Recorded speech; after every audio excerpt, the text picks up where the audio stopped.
आज हम पढ़ेंगे combined line and bar graph, संयुक्त रेखा एवं दंड आरेख। कल हमने स्टार्टिंग में शुरुआत के अंदर लाइन ग्राफ को हमने समझा था और बनाया, उसके बाद में बार ग्राफ को समझा और बनाया।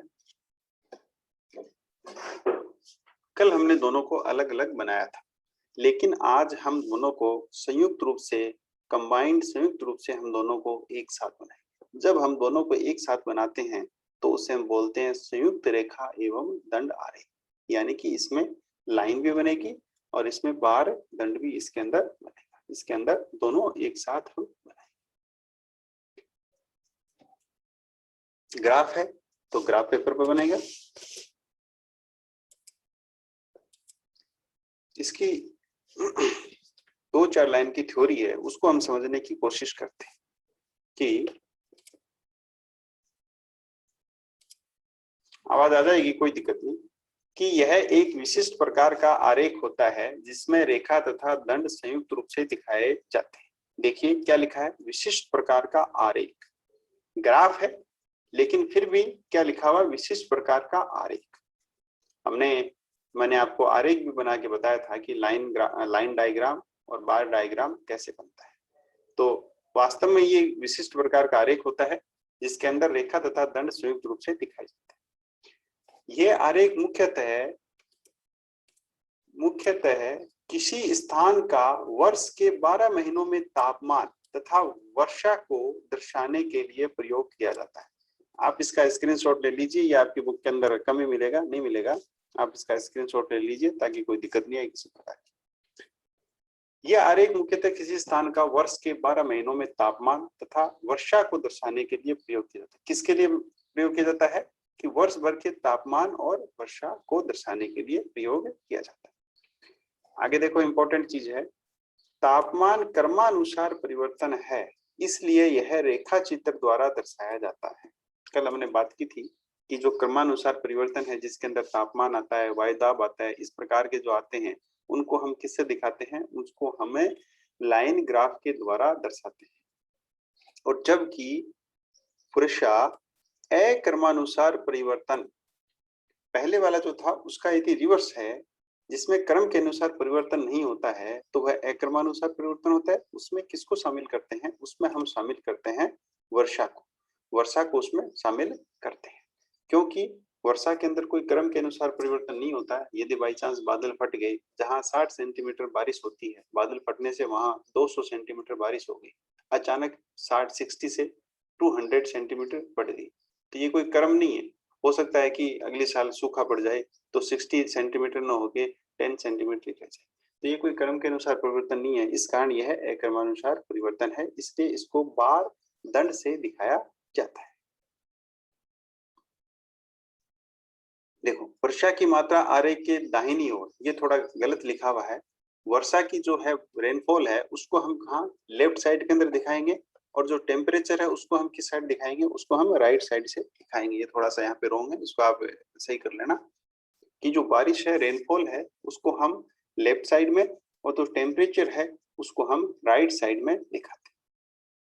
कल जो हमने एग्जाम्पल लिया था उस एग्जाम्पल में केवल टेम्परेचर था, आज हमने रेनफॉल और ले ली। जब हमने रेनफॉल ले ली तो ये दो डेटा हमारे पास आ गए, टेम्परेचर और रेनफॉल। और जब टेम्परेचर और रेनफॉल 12 मंथ्स 12 महीनों के डेटाज हैं तो हमारे पास क्या बनता है, combined line and bar graph.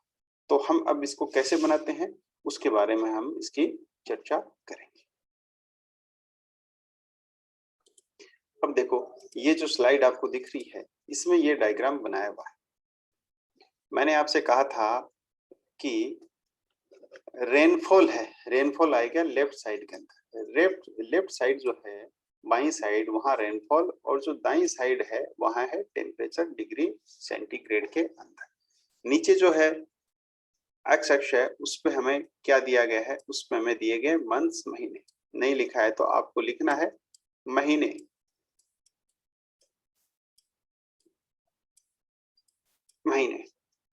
और ये जो है मैंने आपको बताया था जो क्रमानुसार परिवर्तन है वो कौन सा है, वो हमारा है लाइन ग्राफ। जो अक्रमानुसार परिवर्तन है वो हमारा कौन सा है, बार ग्राफ, बार ग्राफ। तो जो टेम्परेचर है, टेम्परेचर को हमने किससे दिखाया, लाइन ग्राफ से। जो रेनफॉल है, रेनफॉल को हमने किससे दिखाया, बार डायग्राम से।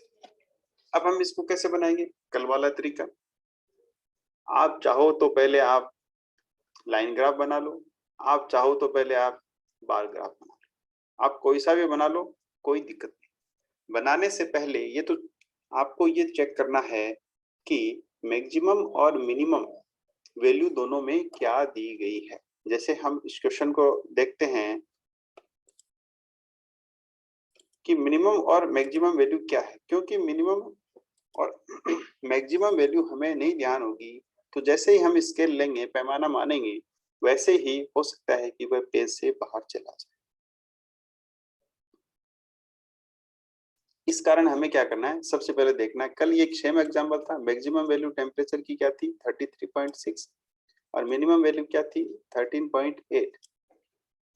रेनफॉल, वर्षा, वर्षा की मैक्सिमम वैल्यू क्या है 18.36 और मिनिमम वैल्यू क्या है, मिनिमम वैल्यू है 0.25। ये हम इसलिए देखते हैं कि जब हम इसको बनाएंगे ग्राफ पर, तो हमारा ग्राफ पेपर की साइज जो है उस पे ये कंप्लीट बन जाए। ऐसा नहीं हो कि हमने मिनिमम मैक्सिमम को नहीं देखा तो ग्राफ पेपर से बाहर चला जाए। ये भी हो सकता है कि न तो जब वो सुंदर नहीं बने, जैसे मैंने आपको कहा था ग्राफ न तो छोटा होना चाहिए न बड़ा होना चाहिए, मीडियम साइज का होना चाहिए जो कि सुंदर दिखे। तो उस चीज के लिए जरूरी है कि मैक्सिमम और मिनिमम वैल्यू आप ध्यान में रखो। अब आपको क्या करना है, हमें ये पता चल गया कि लेफ्ट साइड में हमें क्या दिखाना है, राइट साइड में क्या दिखाना है। लेफ्ट साइड में हमें दिखाना है बारिश, वर्षा, रेनफॉल, और राइट साइड में हमें क्या दिखाना है, राइट साइड में हमें दिखाना है टेम्परेचर, डिग्री सेंटीग्रेड के अंदर। अब हमें ये तो हमने कल टेम्परेचर वाला तो हमने देख लिया था, पैमाना हमने मान लिया था, कोई दिक्कत नहीं किसी प्रकार की। हमें लेना है रेनफॉल। रेनफॉल में क्या है 18.36 मैक्सिमम। अब यदि हम 1 सेंटीमीटर इक्वल, रेनफॉल भी सेंटीमीटर में, देखो रेनफॉल हमेशा सेंटीमीटर में होती है, तो 1 सेंटीमीटर इक्वल किसके, 1 सेंटीमीटर रेनफॉल यानी कि वर्षा। यदि हम इसको लेते हैं कि 1 सेंटीमीटर इक्वल 1 सेंटीमीटर वर्षा, तो हमारे पास मैक्सिमम कितनी लाइन, लंबी लाइन बनेगी, हमारे पास ये जो बार है, रेनफॉल का बार बनेगा, ये बनेगा 18.36 सेंटीमीटर का। ठीक है, अब आपको ये देखना है कि 18.36 सेंटीमीटर का जो बार बनेगा, वह बार आपके पेज पर बन जाएगा क्या? ऐसा तो नहीं है कि कहीं आपका पेज छोटा हो कि 18.36 है वह आपका नहीं बने। तो ये आपको ध्यान रखना है, यदि ये बन जाएगा तो हमें 1 सेंटीमीटर इक्वल टू 1 सेंटीमीटर वर्षा ही रखना है, अदरवाइज हम क्या करेंगे, यहाँ पे 2 सेंटीमीटर करेंगे। यदि हम यहाँ पे 2 सेंटीमीटर करते हैं तो रेनफॉल के अंदर मैक्सिमम जो 18.36 वैल्यू है उसके अंदर हम 2 से डिवाइड करेंगे तो 9.18 सेंटीमीटर की का बार हमारा बनेगा। तो जैसा आपका डायग्राम सुंदर बने वैसा ही आपको बनाना है। अब हम आगे चलते हैं कि ये जो बनाया हुआ है ये किस प्रकार बनाया हुआ है, इसको हम देखते हैं। देखो रेनफॉल है, रेनफॉल हमारा है लेफ्ट साइड में, टेम्परेचर हमारा है इधर। अब देखो ये जो टेम्परेचर है, टेम्परेचर वाली तो लाइन ये हमारी है टेम्परेचर की लाइन, और ये हमारा बार वाला। अब देखो पहले इसको हम देखते हैं कि पैमाना हमने जो माना तो वो जो बुक में दिया गया है वह वैसा ही है जैसा हमने माना है।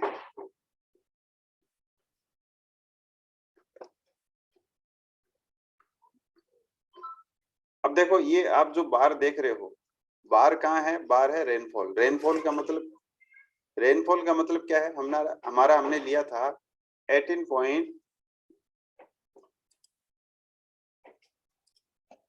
तो हमने यहाँ क्या लिया, हमने यहाँ लिया था 1 सेंटीमीटर इक्वल टू 1 सेंटीमीटर वर्षा रेनफॉल। जब आप रेनफॉल वाला देख रहे हो तो ये देखो ये रेनफॉल है, रेनफॉल हमारे पास था 18.36।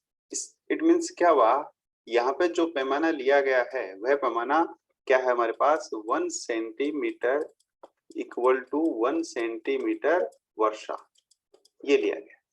ये पेज पे आसानी से आ जाएगा। 19 सेंटीमीटर 20 सेंटीमीटर तक कोई दिक्कत नहीं किसी प्रकार की। अब देखो दूसरा है टेम्परेचर का डिग्री सेंटीग्रेड के अंदर। टेम्परेचर देखो कितना था हमारे पास मैक्सिमम टेम्परेचर हमारे पास था 33.6।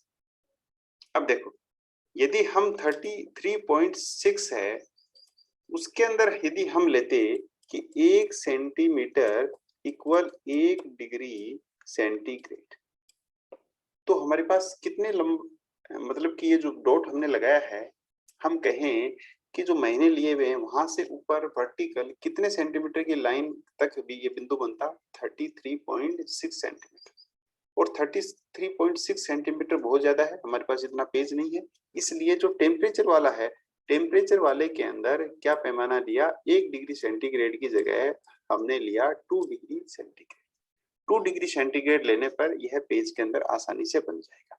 इसलिए आपने जो है ये टेम्परेचर दिखाया है 1 सेंटीमीटर के इक्वल क्या है 2 degree centigrade, 4 degree centigrade, 6 degree, 8 degree, 10 degree, 12, 14, 16, कहां तक हम गए 34 तक।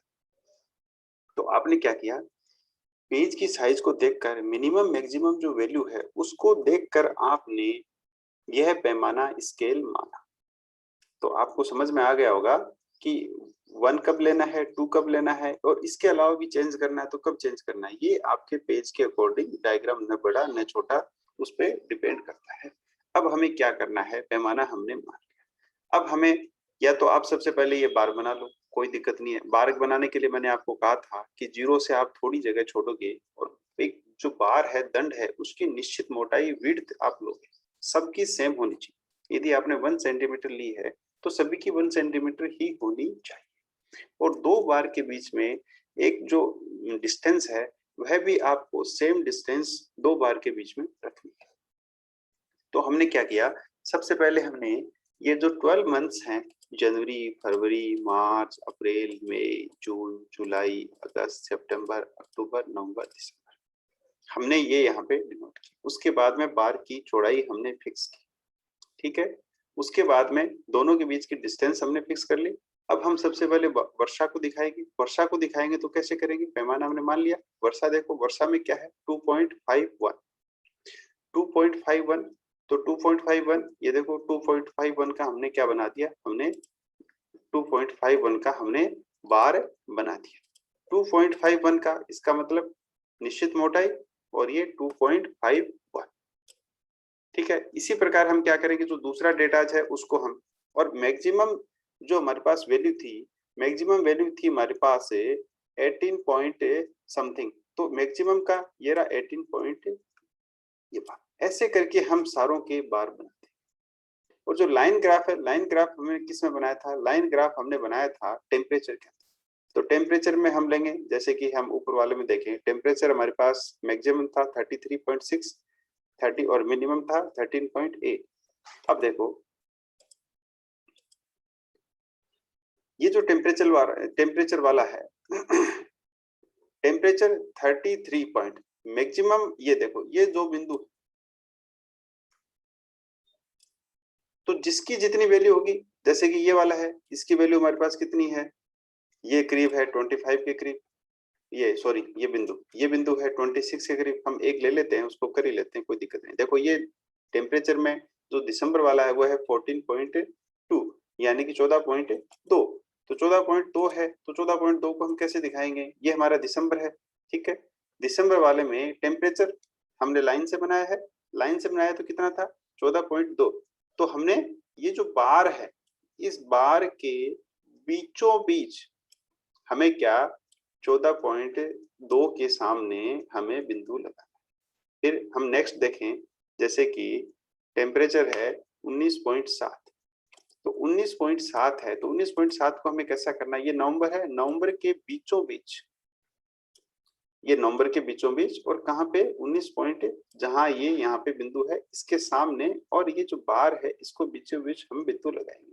फिर हम देखते हैं 25.7 डिग्री टेम्परेचर, तो 25.7 डिग्री टेम्परेचर है हमारे पास है। तो अक्टूबर के बीचों बीच, और इधर हम देखेंगे कितना 25.7, तो ये हमारा 25.7। तो आपको क्या करना है, पहले आपको बार बना लेने हैं, उसके बाद में बार के बीचों बीच जो टेम्परेचर वाला है, बार के बीचों बीच लाइन और जो टेम्परेचर है, ये जहां मिलेगा वहां हमें बिंदु लगा देने।